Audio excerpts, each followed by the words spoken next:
เป็นรายการมรดกธรรมกำเมืองดำเนินรายการโดยพระครูวิสิทธิ์ศรีลาภรณ์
สอนให้พรเกื้อกูลเจ้าคณะตำบลป่าแดดหน่อเนื้อนาบุญเจริญพรญาติโยมคุณร่วมบุญร่วมแรงศรัทธาพระเจ้าทันใจคู่วัดวังสิงห์คำบารมีเลิศล้ำญาติโยมเลื่อมใสบูชาครูบาเจ้าศรีวิชัยให้พรมวลมิตรสิทธาพระประจำวันเกิดเสริมดวงชะตาให้อาหารปลาหน้าวัดสุขใจเชิญร่วมบุญสงน้ำพระธาตุน้อมใจอภิวาทขอบุญสุขใจสุขกายไหว้พระขอพรองค์พระเจ้าทันใจหลวงพ่อประเสริฐเจริญพรอวยชัยให้ท่านสุขใจทั่วกัน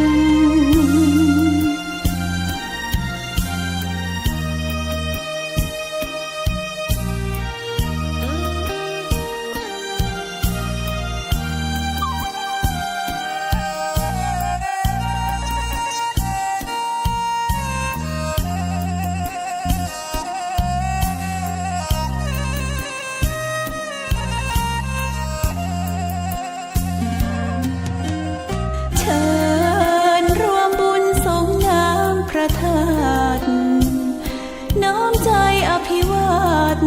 ขอบุญสุขใจสุขกายไหว้พระขอพรองค์พระเจ้าทันใจหลวงพ่อประเสริฐเจริญพรอวยชัยให้ท่านสุขใจทั่วกัน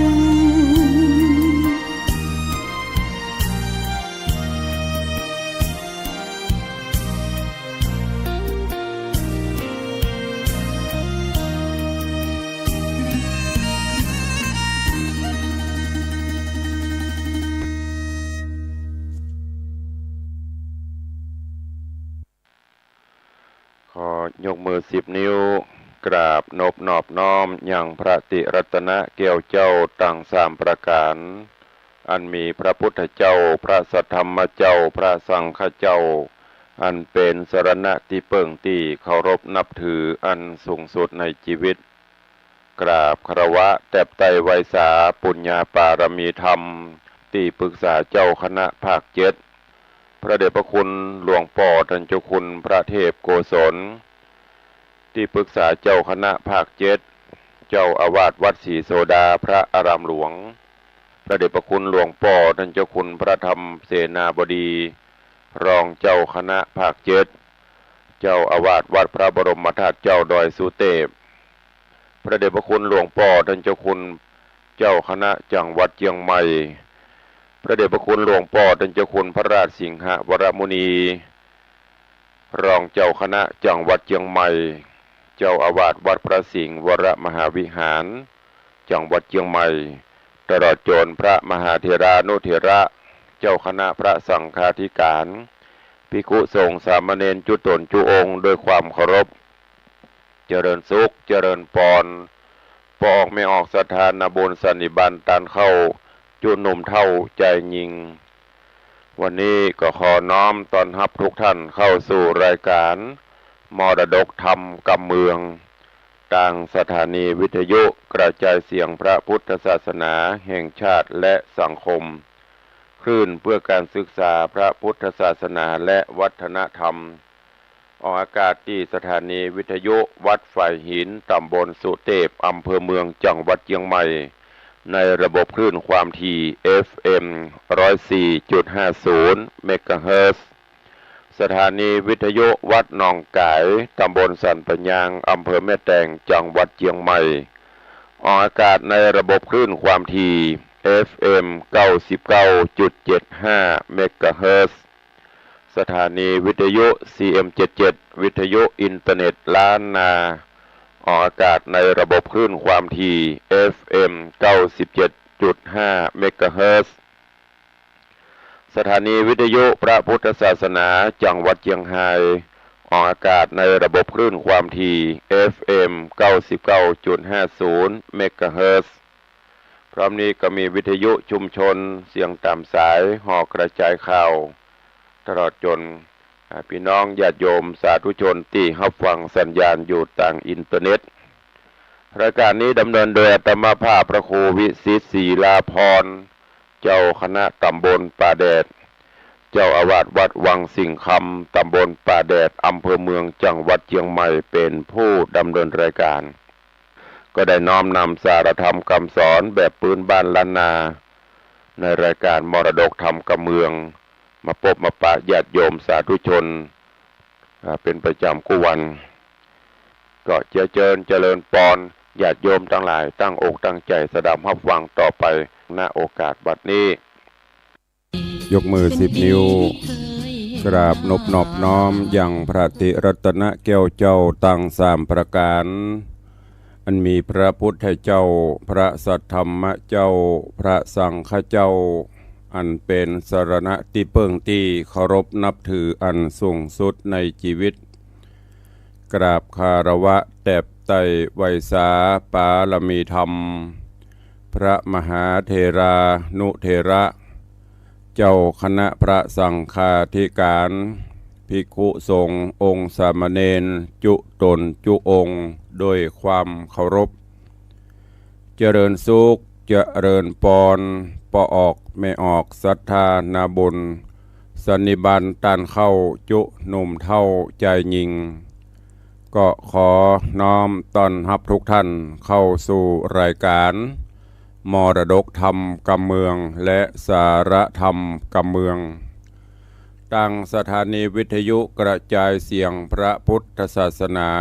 แห่งชาติและสังคมคลื่นเพื่อการศึกษาพระพุทธศาสนาและวัฒนธรรมคลื่นพระพุทธศาสนาและจริยธรรมส่งสัญญาณกระจายเสียงจากสถานีวิทยุวัดฝ่ายหินตำบลสุเทพอำเภอเมืองเชียงใหม่จังหวัดเชียงใหม่สถานีวิทยุคลื่นพระพุทธศาสนาและจริยธรรมในความอุปถัมภ์ของมูลนิธิพระบรมธาตุเจ้าดอยสุเทพส่งสัญญาณกระจายเสียงในระบบคลื่นความถี่ FM 96.0 เมกะเฮิรตซ์ตลอดจนวิทยุชุมชนเสียงตามสายห่อกระจายข่าวตามวัดวาอารามตามหมู่บ้านต่างๆพร้อมกันนี้ก็ขอยกมือ10 นิ้วกราบถวายการต้อนรับและเจริญปอนต้อนรับครูบาอาจารย์ท่านเจ้าภิกขุสงฆ์องค์เณรญาติโยมสาธุชนที่ได้เข้ามาติดตามรับชมรับฟังทั้งภาพและเสียงการไลฟ์สด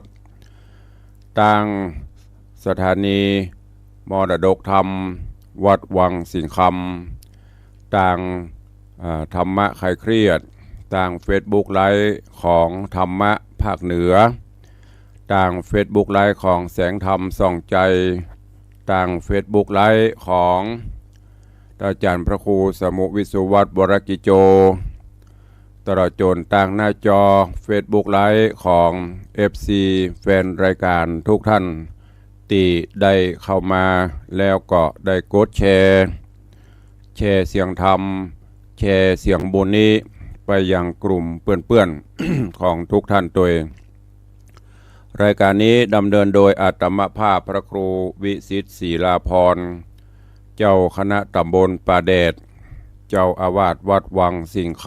ำตำบลป่าแดดอำเภอเมืองจังหวัดเชียงใหม่เป็นผู้ดำเนินรายการก็ได้น้อมนำเอาธรรมะแบบปืนบ้านล้านนาอู้จากกำเมืองรักษาภาษาท้องถิ่นรักษาภาษากำเมืองนำมาเทศมาอู้มาจ๋าคือกับทุกท่านได้สดับรับฟังกันตั้งแต่เวลานี้เป็นต้นไปก็ปะกันวันนี้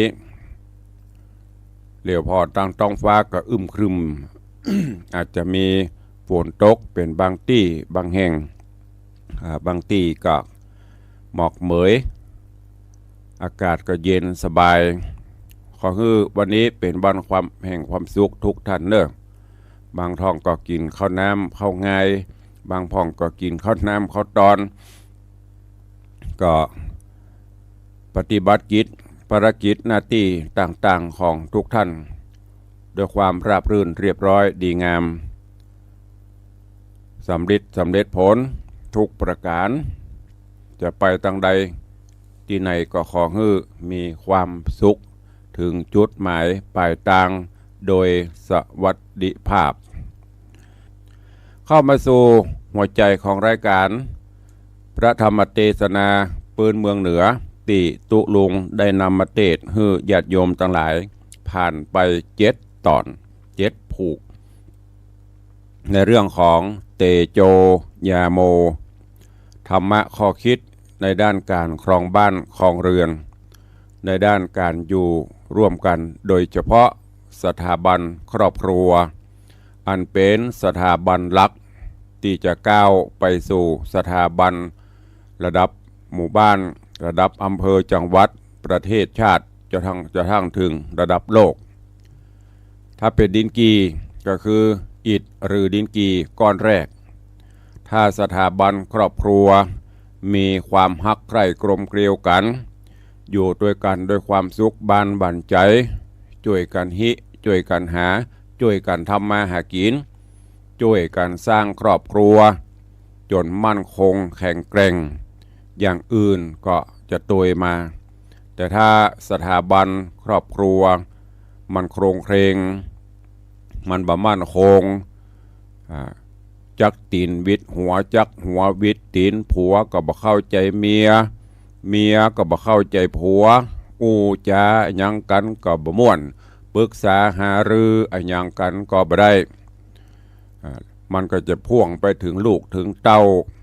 ลามปามไปถึงบ้านถึงเมืองเดือดร้อนอย่างที่เป็นปัจจุบันลูกหลานตานเต้าไปสมคบกันไปตั้งกกตั้งแก๊งกัน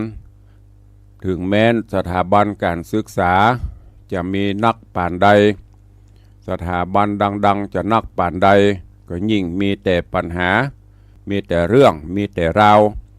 พอบเดียวไปทางใดก็มีกับด็อกเตอร์แต่บ้านเมืองมีแต่ความวุ่นวายเปิ้นว่าหูนักกระตุกนักบ่หูกระตุกเอาหมอกประดับประดาไปที่สำคัญนั้นไซก็คือศีลธรรมหลักธรรมคำสอนที่องค์พระผู้มีพระภาคเจ้าได้ค้นพบได้ศึกษา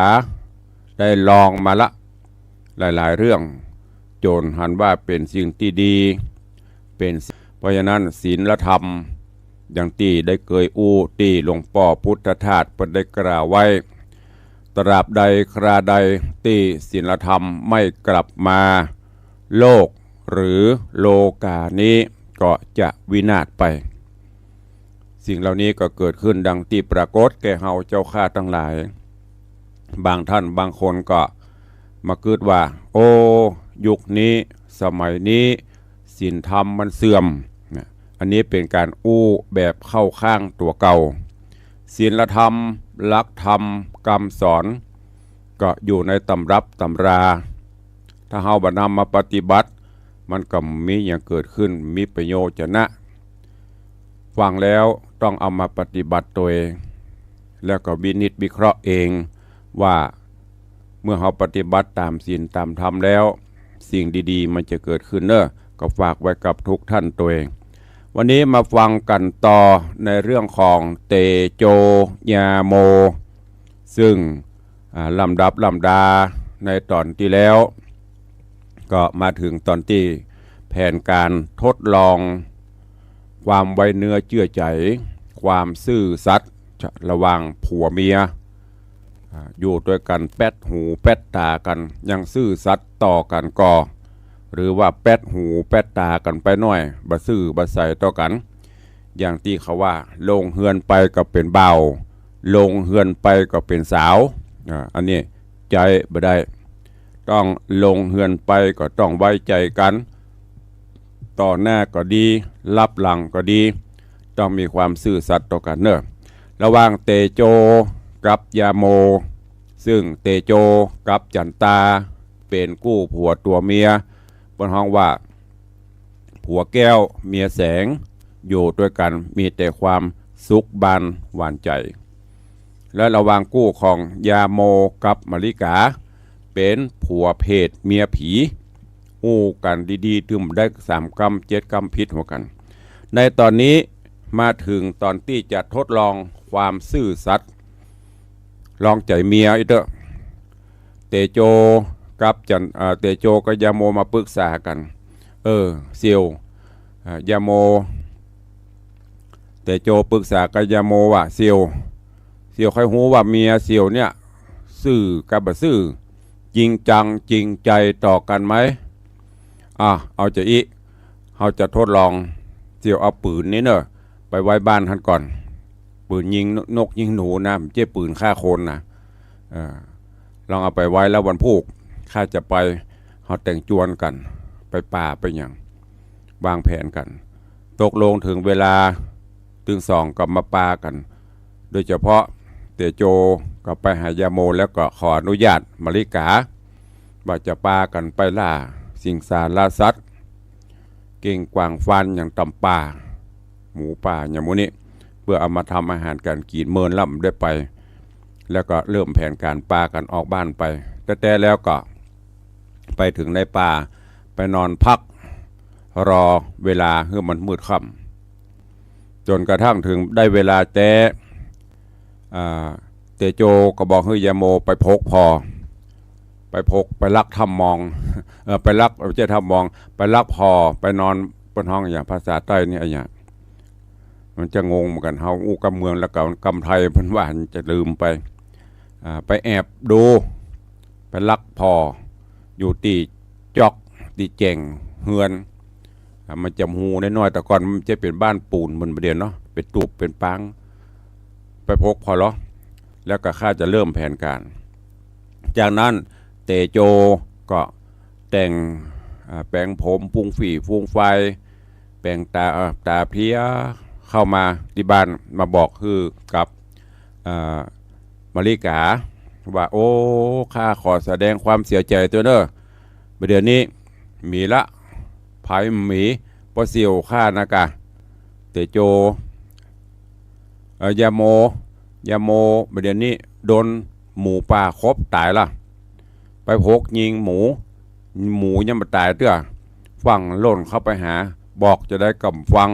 หมูว้ายครบหัวตายวันเหี่ยกลางป่าปุ่นประเด็นนี้ข้าก็เลยมาบอกให้แม่เสียวเนอะโอ้โหแม่เสียวจะไปโคดไปเกลียดอย่างข้าเนอะมาริกาได้ยินแทนที่จะเศร้าโศกโศกาที่ไหนได้ปวดโธเอาตายกับมันตายก็ดีเพราะเสียวมันง่าวมันเซอะบะแต่โหงออกมาโละอย่างภาษาดอกไม้ทั้งนั้นแล้วก็เริ่มจะไม้ละ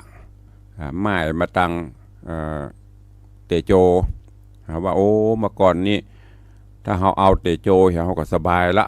มาเอามา5,000ตายนี่ตุกยากตลอด แผนการนี้จะเป็นจะใดเรื่องราวจะเป็นจะใดติดตามฟังกันเนอะในเรื่องของเตโจยาโมในตอนต่อไปณโอกาสบัดนี้นะโมตัสสะภะคะวะโตอะระหะโตสัมมาสัมพุทธัสสะสาธุโบฟังลาโสตุจนะสัพพุริสะตังหลายตั้งยิงและใจม้วนหมู่ที่ได้ปากันอยู่ทอมทาดาฟังยังรัศธรรมเทศนาเตโจยะโมลำดับมาแถมแล้วเนอเจ้าขอเจิญศรัทธาต่างหลายหนุ่มเท่าจูงได้ตั้งจิตใจเล่าทอมทาดาฟังยังต่อไปไปนานี้และนาตัสสะมิงขะเนยามนั้นเตโจก็กำเบาขียาเข้าไปนั่งทาอยู่ไปในเอามือเจ็ดไฟขีบองส่วนนางมาริกาจริงจะห้องบอกเฮอป้อเสียวดับไฟเตโจจริงไข่บอกกล่าวว่าข้ายังบอกใครเงานอนหลับข้าบ่ดับไฟเตือนนาเหตุว่าข้ากลัวผีเสี่ยวยาโมจักมาหูใดมาปะหันส่วนมาริกานางลูกมาปานฟังฟ้าวกำเอาแขนป้อเสียวหือเข้าไปนอนว่าหัวใจเจ้ามอนมานั่งอยู่สังตินี้เอ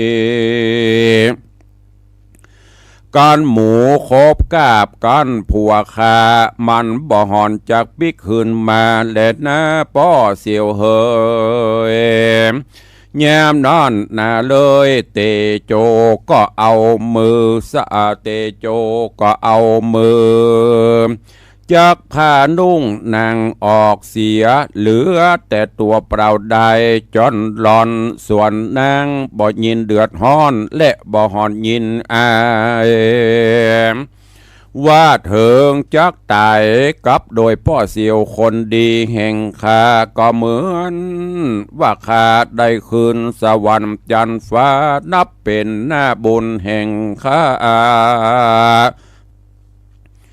จาดแล้วหากมาตันแลว่าอันตัดสะมิงคาเนตในขณะแยมนอนส่วนวายาโม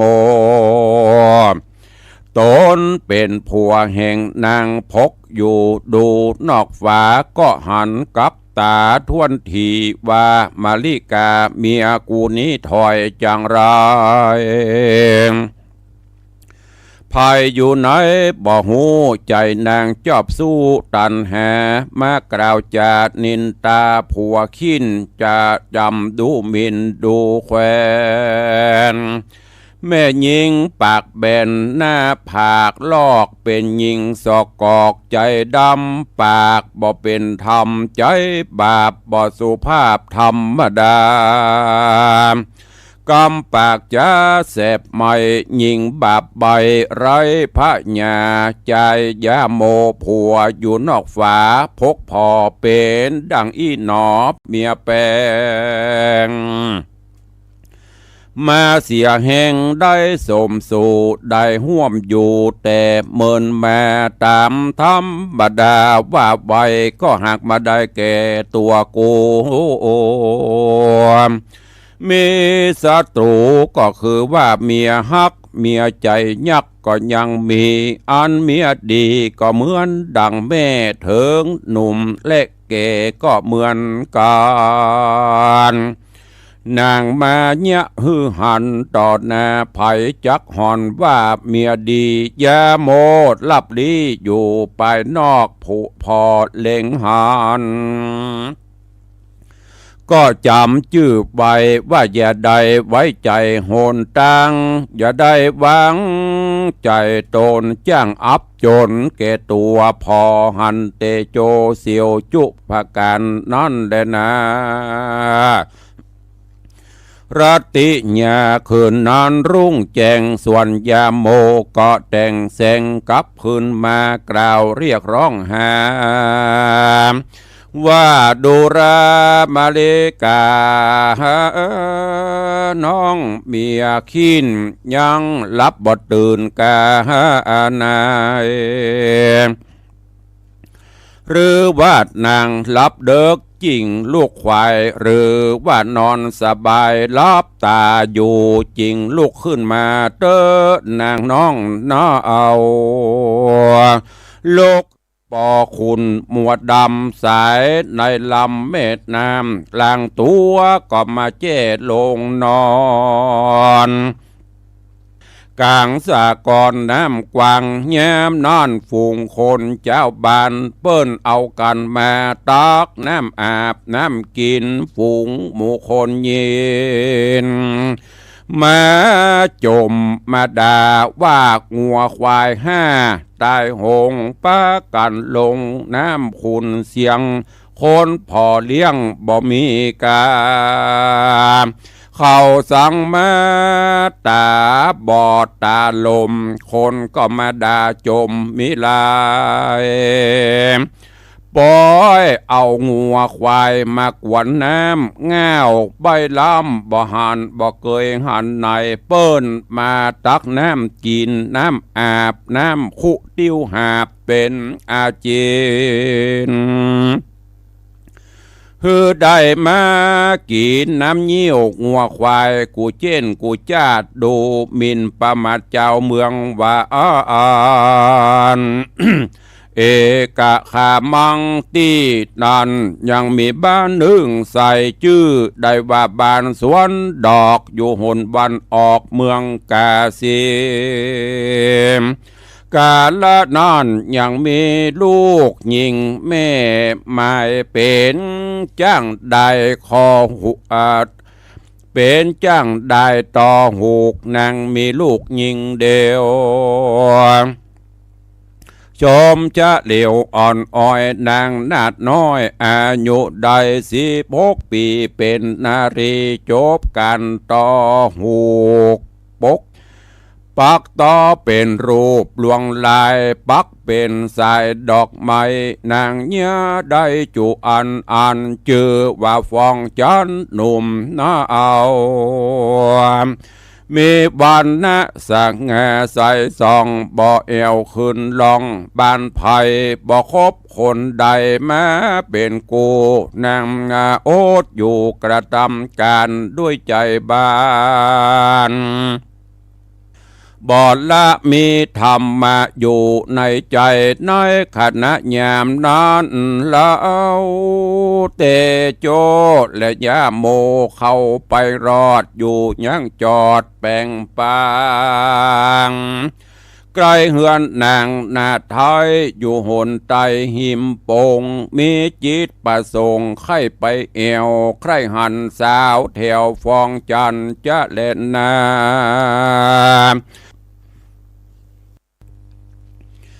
จากเป็นสันใดจะบ่หูเป็นคนพูดดีและให้เดินต้องภายย้ายไกลมา สีฟองจันนั้นนะจริงถามด้วยกำงามทวนทีหือหูเจ้งตี้สังกาว่าเจ้าเกิดปีเดือนวันใดจะข้ากลัวน้ำจะตาบมันบอดเถาะต้องถูกยักโศกทุกเศร้าโศกมองใจกลัวบอดดีไปนาว่าอันยามนอนยาโมจริงกระว่าดูราโสภาเฮ้ยน้องปีข้าเกิดปีกาบเยียง เดือนเก้ามีวันเสาร์ส่วนนางเหล่าตนแม่ก็มานับไล่เว่ก็ถามนับเอานามและตัวเปิ้งอายุเจ้าได้เกิงคนปลายตามหมอตวายบอกไว้จริงมาถูกได้ตัวนางยอดคิงบางหูทีแจงโดยที่ปัญญาแก่เหลือมันดาดลายขวบเขาเปิงเป็นป่อเท่าตัวนางเจ้าขานิ่งบ่จางจะจองว่าจักลองดูปัญญาแห่งป่อใจคนนี้นาพอก่อนกันว่ามีพญาสอนตังปัญญาก็จักเอามาเป็นผัวและนาฟองจันนางหนุ่มเดาจริงถามเก้าปัญหาจริงจักเอามาเป็นผัวและนาว่าลุงเจ้าจ๋าลุงลูกเจ้ามาลุงทางปากลุงทางปากว่าปัญญามากี่ม่อนล่องห้วยก่อนมากี่วันส่วนยาโมปัญญาตันสายส่องจริงตอบน้องโสภาว่าลุงทางป่าหญ้ามาสองม่อน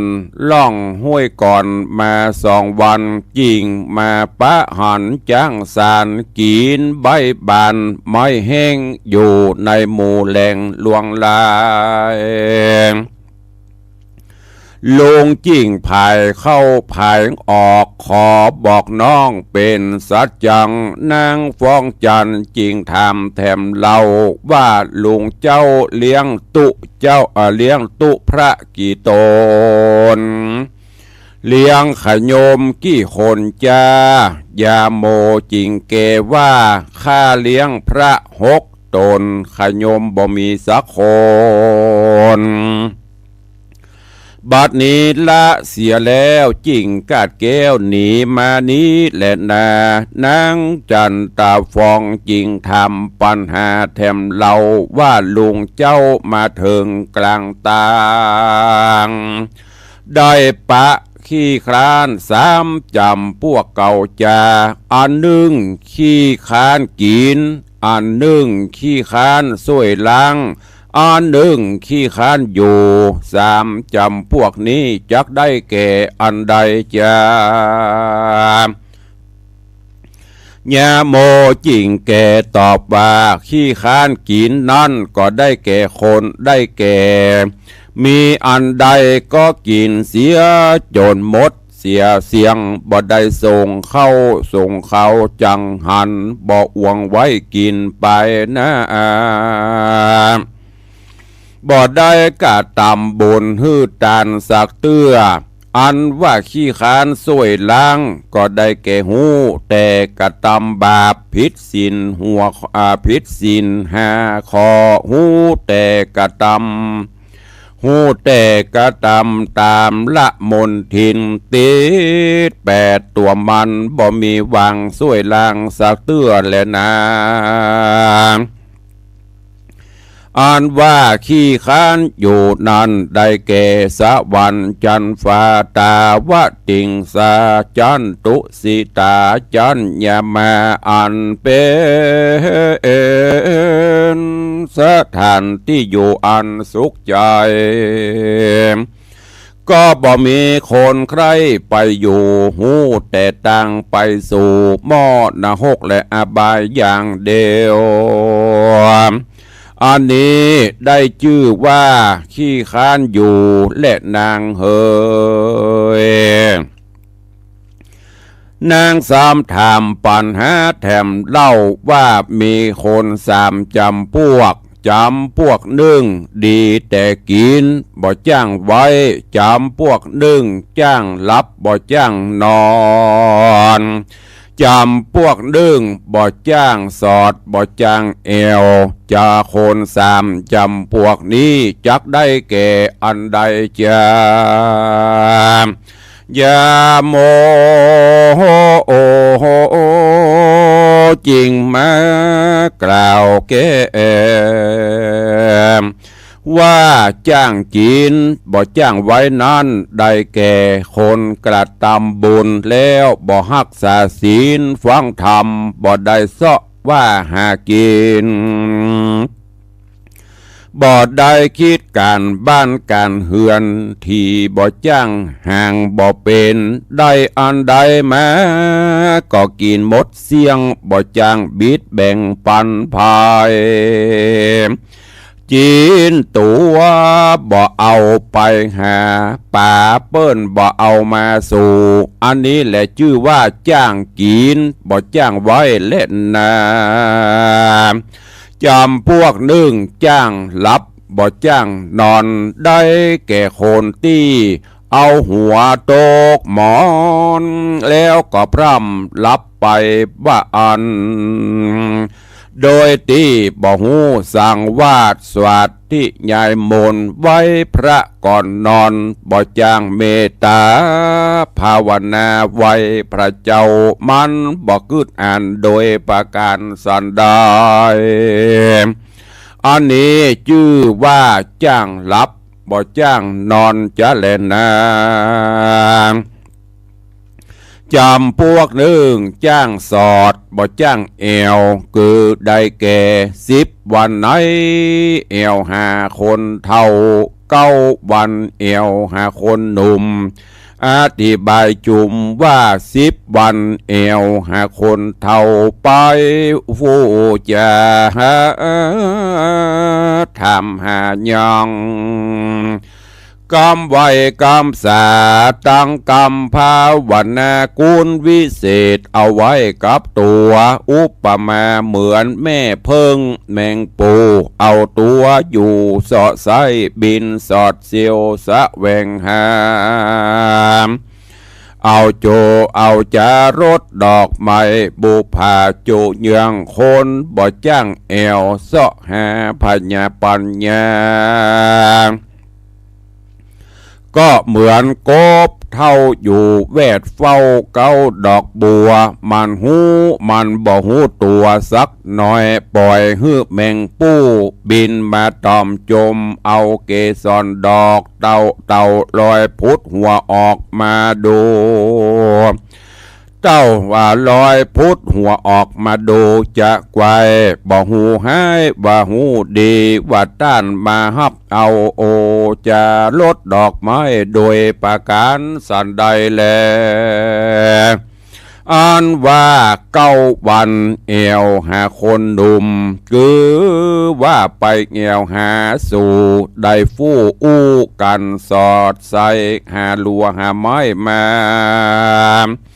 ไว้เฮือนตนเพราะว่าเป็นคนหนุ่มวางเปิ้งบาเปิ้งแห่งอันนี้ได้ชื่อว่า9 วันเอว5 คนหนุ่มจะแลนานางก็ถามว่ากันเจ้าลุงจักเอาข้าเป็นเมียแต่เจ้าลุงยังมันไปต่างน้ำหาปูหาปลาเก่าจาอย่าโมจริงตอบกำไปว่าดูนางเฮ้ยนางจักเอาปูปลามาเนี่ยสันใดจ้านางฟองจันจริงจะบอกว่าจักเอาปูปลามาเลี้ยงกาแห่งข้ายาโมจริงถามว่ากันกาแห่งนางแม่เจ้ามีกี่ตัวนั่นจ้าฟองจันนางหนุ่มน้อยจริงกล่าวว่ากาอันคาเลี้ยงไว้มี32 ตัวยาโมจริงกล่าวว่าลุงนี้เลี้ยงปูไว้วันละ5 ตัวป่ามี30 ตัวลุงเลี้ยงไว้ที่สละนองใหญ่กันผู้กันละผู้ใดมีร่มแก้วดวงดี3 สิ่งปุกกะละผู้นั้นจริงได้ชื่อว่าคนดีมีพระญากวางเทวดาอวดอ้างโลกา บาดนี้ลุงได้มาป้าน้องเจ้าเป็นลูกเต่าผู้มีบุญเป็นลูกนางหญิงเดียวดีลำเลิศเกิดมากำเกิดแม่มันดานางจุงฮับเอาของปั่นนาของฝากฮือข้าได้หายอยากเมามัวข้าจักเป็นขัวเล่มใหญ่ฮือนางได้ไต่คำสมุทรสาครแดดเตอนาการกล่าวแล้วยาโมก็เอาปันนาการของฝากยื่นต่อตำเกตนางฟองจันนางก็ฮับเอาด้วยดีแล้วก็มีว่าจีปากว่าตั้งแต่กาละนี้ไปเมื่อนาข้าน้องละขอบมวยมิ่งกับตนหากข้าบอดีตัดที่ตั้งใดอันบอถูกใจเจ้าปีขอจงใดตีและเตือนสอนขออย่าบิดบลอนนี่เสียจากข้าเหืองุ่มวาดลำบากหัวใจข้าบ่มีภัยจู้จ้วยดังผู้ป่วยบ่มีหมอรักษาอยู่กับมันดาทุกยากตามดังตาปี้หากมาหันหาที่เกาะพันบ่ได้ขอขึ้นต้นไม้ให้มันถึงไปว่าอันนาและวันนั้นและตาโตปะลังแรกแต่นั้นไปนาส่วนอันว่าเตโจเสียทีก็เร่งหาวันดีย้ำดีมาก็มาสู่ควันผูกมือยาโมเสียวกันพ้องกับฟองจันนางหนุ่มน้าเอาเงินถ่า3,000 คำ300งัวควายบอดน้อยหลวงหลายมอบปงปันแก่ยาโมตนเสียวและฟอง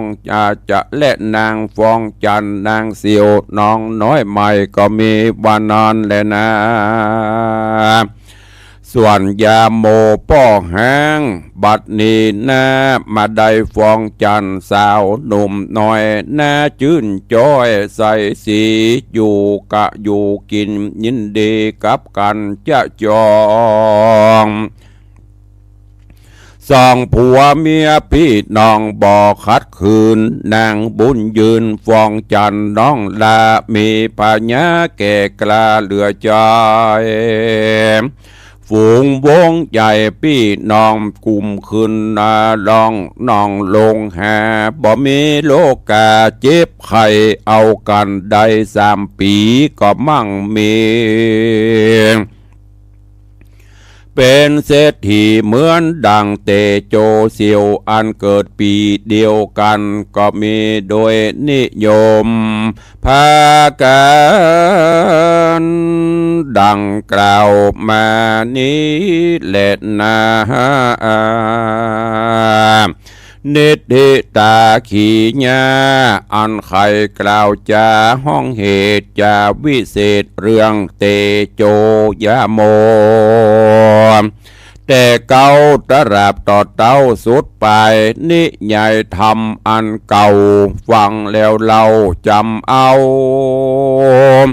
ไว้เป็นพิมพ์เป้าเพียบเตรียมตนโอดสร้างกุศลแต่งสร้างการก่อสร้างแบ่งตัวตนเฮือครอบครัวตนได้ดีมีใจก็เตียงได้อยู่สุขบานหวานใจไปนานอนและนาดีทิตาก็บังโกมสมเรศสเดชพระธรรมเทศนาเรื่องเตโจยาโมติตุลุงได้นำมาเทศนาวันนี้ก็อวสานจบลงโดยเรื่องราวเนื้อหาสาระข้อเปรียบเทียบการอยู่ค ครองบ้านครองเรือน ระหว่างผัวเมียหรือว่าสามีภรรยา2กู้ที่หนึ่งก็คือเตโจกับจันตาอันเป็นกู้บุญญาปารมีกันเป็นผัวแก้วเมียแสงช่วยกันหิหาสร้างหลักฐานจนประสบความสำเร็จอยู่ในขั้นของเสียถีมีกินมีใจเมื่อมีกินมีใจก็บ่ลืมตาลมีกินมีตาลรักษาศีลเจริญเมตตาภาวนาแม้กระทั่งป่อเสียถีเอาคำมาจ้างฮือพิษหัวกันก็ยังบ่สามารถที่จะทำได้ตั้งฝ่ายผัวก็หาเรื่องที่จะยุแยงฮือเมียใจขึ้นฮือเมียโคตรเมียก็ใจเย็นเนี่ยกรรมโบราณเพิ่นว่ากันผัวเป็นน้ำฮือเมียเป็นไฟไม่ใช่ผัวเป็นไฟเมียเป็นขี้ฝอย เจาะจอบกันเข้าลุกปรุบอันนี้ใจไม่ได้ แถมกู้นึ่งคือกู้ของยาโมกับมริกาอันนี้เป็นกู้ของผัวเพศเมียยักษ์ที่เปรียบหื้อหันอยู่ด้วยกันกู้กันบัตันถึง3 กรรม 7 กรรมพิษหัวกันเป็นกูเป็นมึงห้องหมูหมา5 ซาตานมากินมาเดือดกันมิตรสุขวันนี่พิษหัวกันตึงวันแม้กระทั่งป่อเสียทีเอาคำไปจ้างปันหนึ่งบ่ฮื้อพิษกันบ่เมิน7 วันบ่ได้ก็ยังเงี่ยบ่ได้อันนี้ก็เกี่ยวกับบนห้องแหมอันนึงก็คือนิสัยสันดานไม่ชอบปรับปรุงไม่ชอบแก้ไขไม่ชอบเอาตัวอย่างที่ดีๆของเปิ้นแม้กระทั่งยาโมไปถามเตโจว่าเซียวมีวิธีจะใดนะอย่างมาโรยขึ้นอยู่ติ๊กเนี่ยอย่างก็ประสบความสำเร็จผลเตโจก็บอกให้ยาโมในด้านวิธีการปฏิบัติอย่างที่ตัวอย่าง ที่เปิ่นไปเข้าป่าตลอดจน ไปงมปูงมป่าไปปะสิงสารสัตว์กลางตากลางต่างยาโมก็เอาแนวปฏิบัตินั้นมาใจแต่เมียบัดตวย เมียบัดตวยก็คือมลิกาบัดตวยตามโจมแจ้งดาปโตกรรมสปะสปันสันหามาดามันก็เลยบ่ประสบความสำเร็จ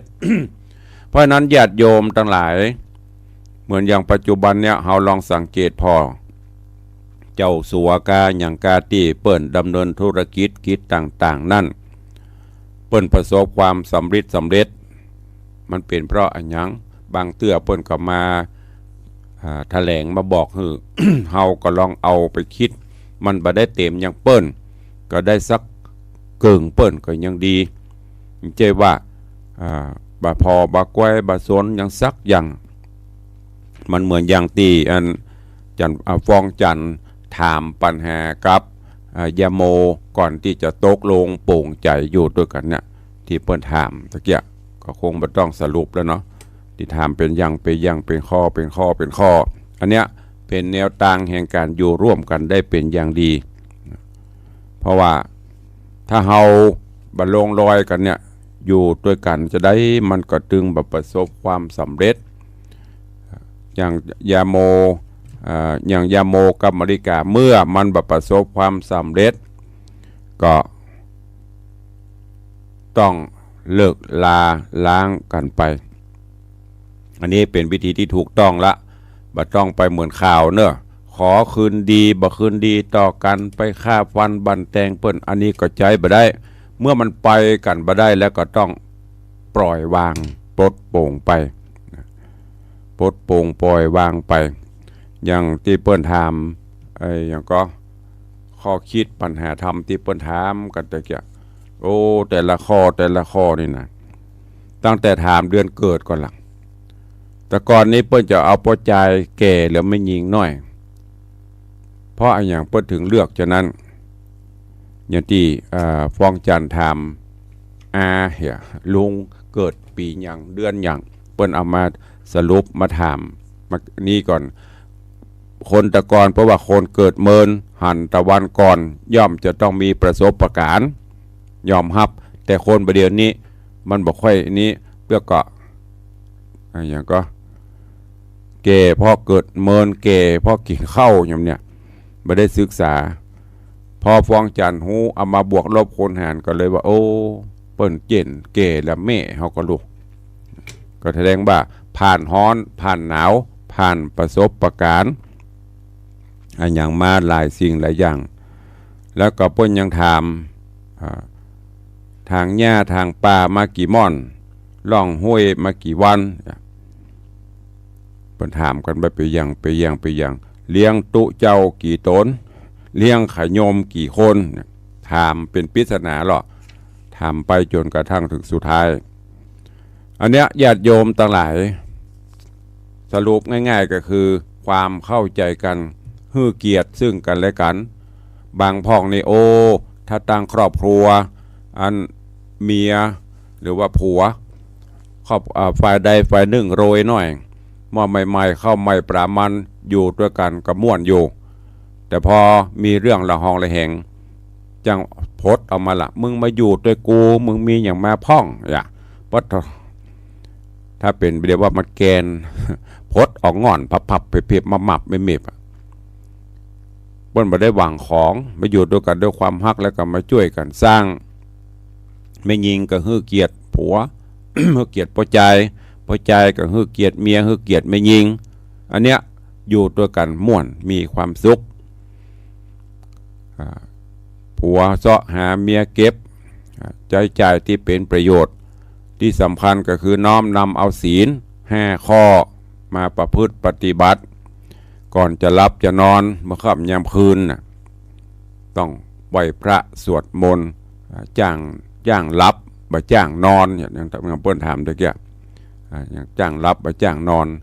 ก็คือหัวโต๊ะมอนก็โขนพืดละ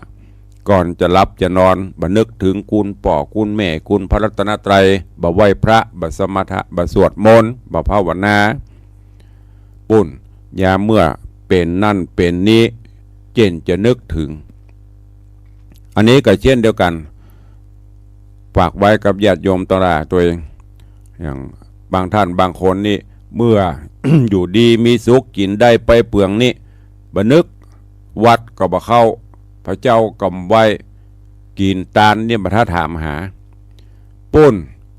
อันนี้ตุลุงบ่ได้ว่าข้างภายเนอะครูบาอาจารย์ปุ้นก็ไม่ได้ว่าแต่แนะนำชี้แนะนำลองคิดพอส่วนมากจะไปนำนึกถึงพระรัตนตรัยญาเมื่อมันสะเลสลัมมันสลัมนอนแตบล่ะไปตอนใดบ่ได้แล้วเจนจะนึกถึงกูลพระกูลเจ้าไหวพระนบธรรมถามมาช่วยได้ไหมก็ช่วยได้อยู่แต่จะคือมันเต็มร้อยเหมือนอย่างที่ปกติไปได้นี่มันก็ยากมันก็ย่อมน้อยไม่เป็นได้ตัวหลวงลองพอเนี่ยเมื่อเฮากินได้ไปเปลืองแห่งกายแห่งงานดี ก็ปฏิบัติตนปฏิบัติตัวตามหลักศีลหลักธรรมไปโลภโมโทสันไปบ่ไปฆ่าสัตว์ตัดชีวิตบ่ไปว่าลายไผ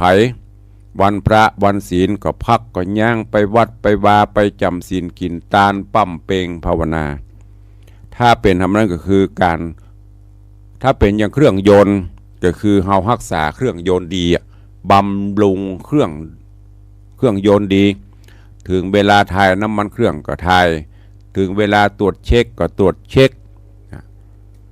ถึงเวลาพักก็พักเฮาบ่เขเปิ้นก็บ่เขเฮาลูกเหมือนเดียวกันเนี้ย ร่างกายเฮายามอยู่สุขสบายเปิ้นไปวัดก็ไปถือว่าเป็นเรื่องของคนเฒ่าเปิ้นกินเปิ้นตานก็บ่กินบ่ตานจักกินก็กลัวผานจักตานก็กลัวเสี่ยงจวนไปกินไปตานก็ไปเปิ้นจวนไปแอวหั่นแอวนี่ก็ไปปุ้นละเลยเลข5ไปหรือบางครั้งบ่เลยเกิดมีอะไรอย่างเกิดขึ้นมาอุบัติเหตุ สภาพร่างกายไปบ่ไหวฮับบ่ไหวมีเป็น10,000 ล้านก็บ่มีความหมาย อางับพี่น้องก็นี่มนต์ตุเจ้าเอาธรรมมาเทศน์ให้มันปะ เตื้อมันค่อยฟังธรรมอันนั้นก็คนโบราณก็คือง่ายๆก็คือชี้แนะชี้นำเพื่อหันเข้าวัดเข้าวานละแต่ตั้งหลายมันวำไปละน้ำเดียวก็นอนแปลงตาใส่เมียงหูเหลืองเอาล่ะก็นี่กับพี่น้องก็จมแล้วเนี่ยโอ้ยตายกับบ่ตายเฮ้ยกูไปตะไดกับบ่ได้เฝ้าอยู่เนี่ยนะใหม่ๆนี่เริ่ม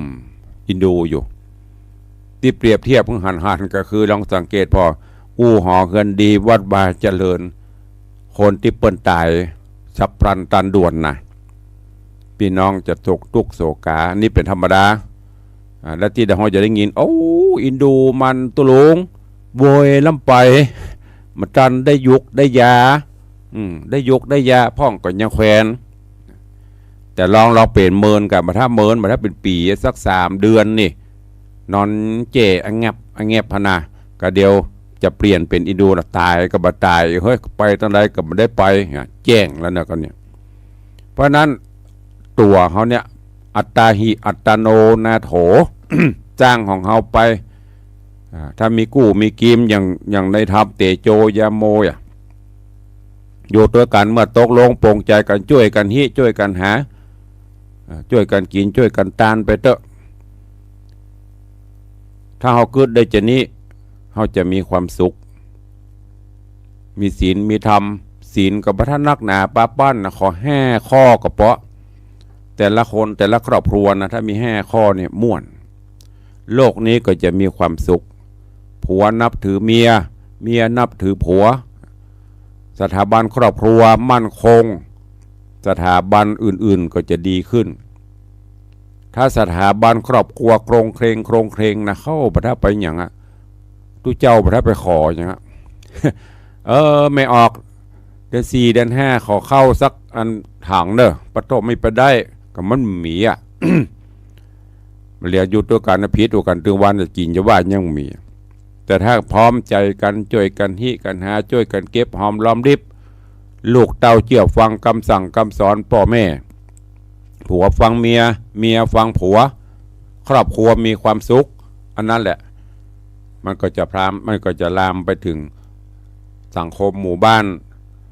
ตำบลอำเภอจังหวัดจนถึงประเทศชาติเนอะก็ฝากไว้กับญาติโยมทั้งหลาย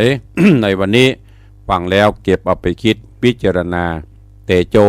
ยาโมจบอวสานลงขอนำรายการจากทุกท่านไปก่อนเด้อขอบุญคุณแก้วเจ้า3 ประการปกห่มปกปังรักษาทุกท่านอยู่ดีมีสุขมากันจุตนจุองค์จุผู้จุคนเด้อจัตตารโอธรรมาวัฏันติอายุวันโนสุขังปะลัง